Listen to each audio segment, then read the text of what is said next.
several types of holster, both inside the waistband and outside the waistband.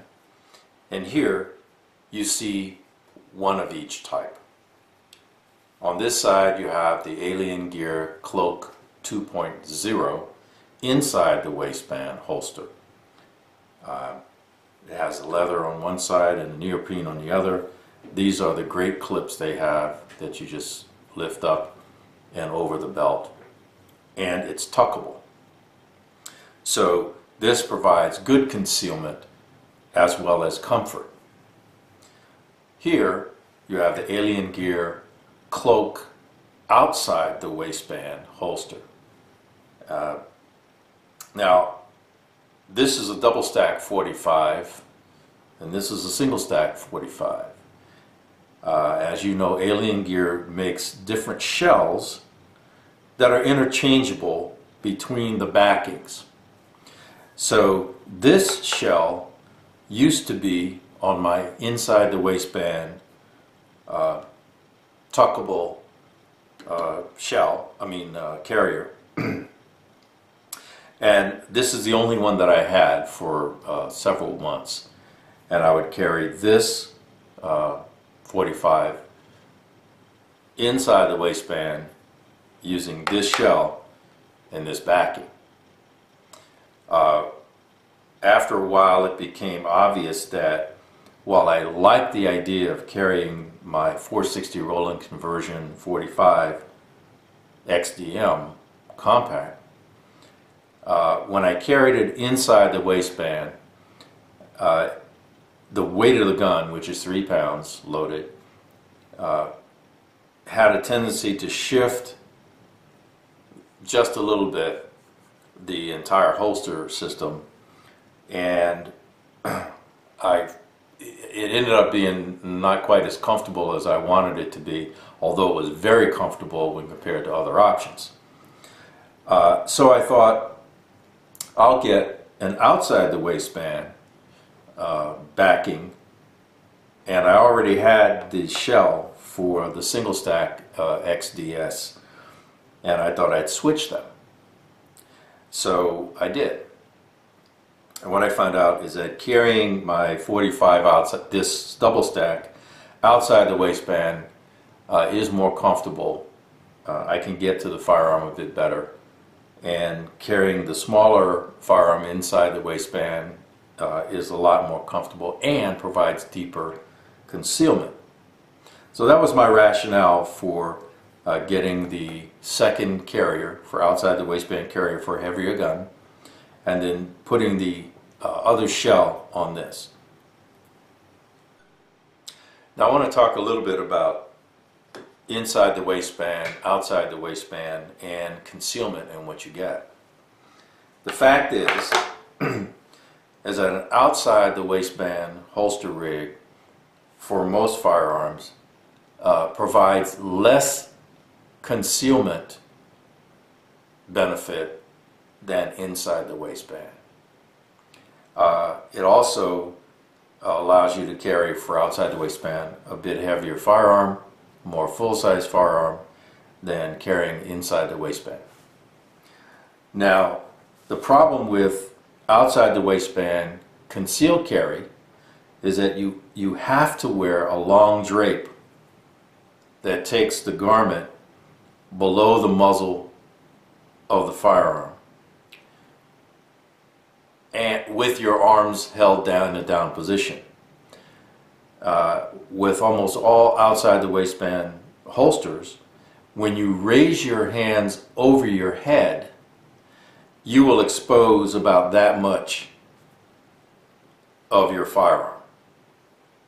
Now, if you're licensed to concealed carry, it doesn't really matter, other than now someone can see that you are carrying if they're paying attention.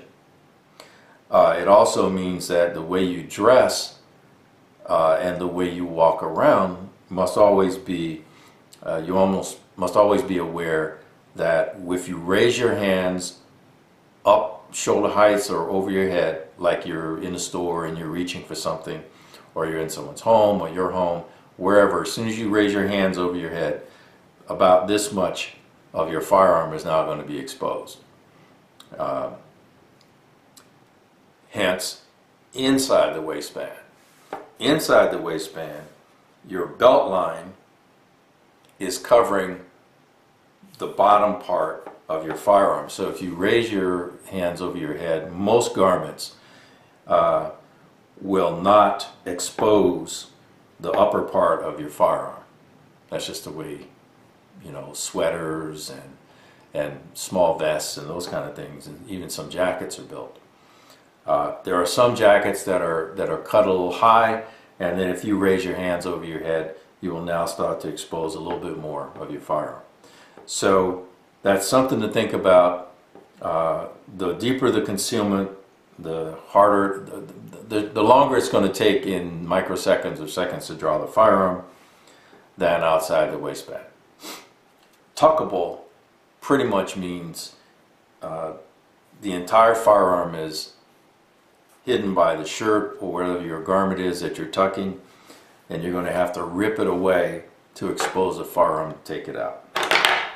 So those are the differences between the two, and that's why, because Alien Gear has interchangeable shells, I just decided to get an outside the waistband backing and keep my inside the waistband tuckable backing.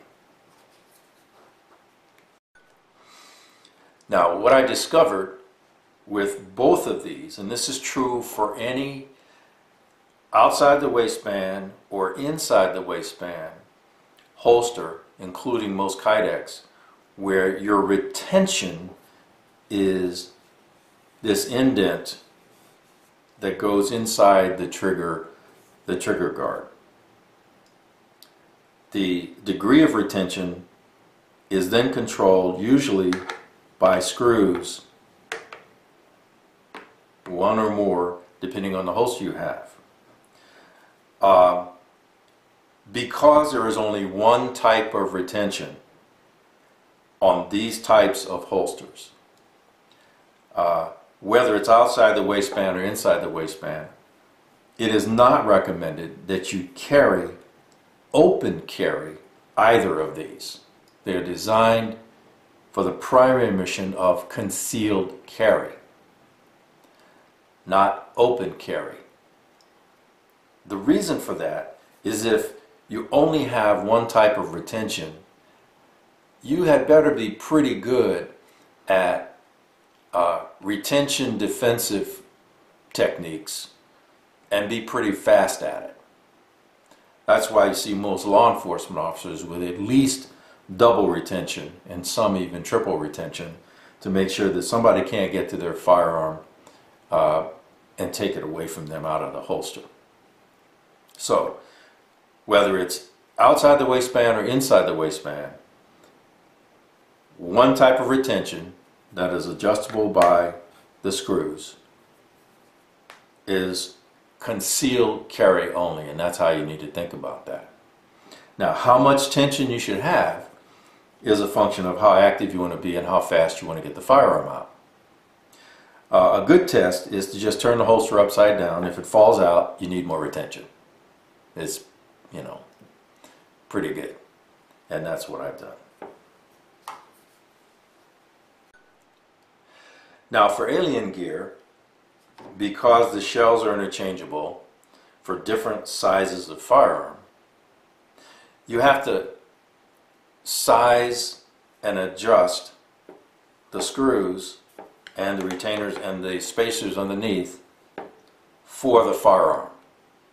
Now, Alien Gear makes that very easy, and I discovered that that's necessary when I switched shells, because I had different size spacers on this holster and I had to move them over here, and it was primarily to make sure I could get the right amount of retention for each firearm. Alien Gear makes it easy to do adjustments on your backing and your shell, whichever type it is. You get lots of every size of spacer and screws, because the screw lengths are different, and you get additional washers that are these small washers for the screws, and you get additional wrenches that fit the head of the screw. And they send you one of these every time you order a shell, because stuff happens. The dog ate your homework, you lost the bag that came with it, or small bags. So they just send you another set, and you can never have too many spacers, screws, washers, and Allen wrenches, because you know as well as I do, they get lost. There are 3 sizes of spacer that come in the kit. The larger one gives you more space between the shell and the backing, which then gives you less retention. So the thicker the gun, the larger the spacer needs to be. And you have a mid-size spacer and a small spacer. When I put my single stack shell onto the backing, I had to go down to the smallest spacer to make sure that I had the right retention in the holster. So you will need to experiment with these sizes to fit your gun. For most firearms, the middle spacer will work. The middle spacer works well for my double stack 45. Now for each size spacer, you have a screw that's designed to fit it.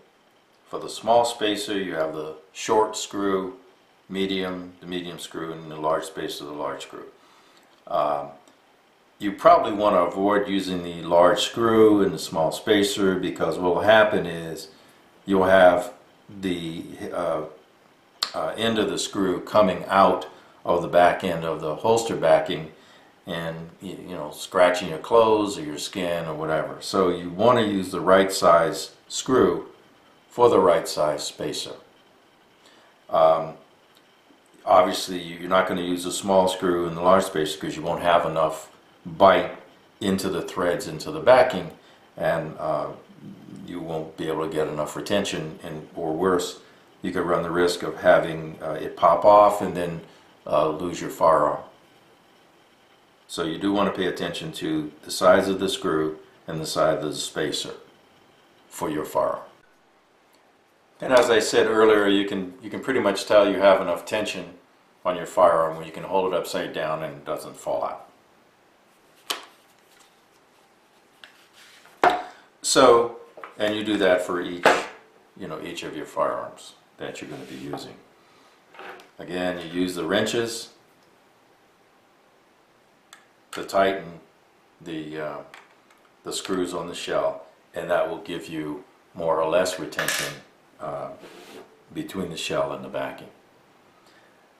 My overall assessment is still that Alien Gear makes the most comfortable concealed carry holster systems, whether it's outside the waistband or inside the waistband, that's out there on the market.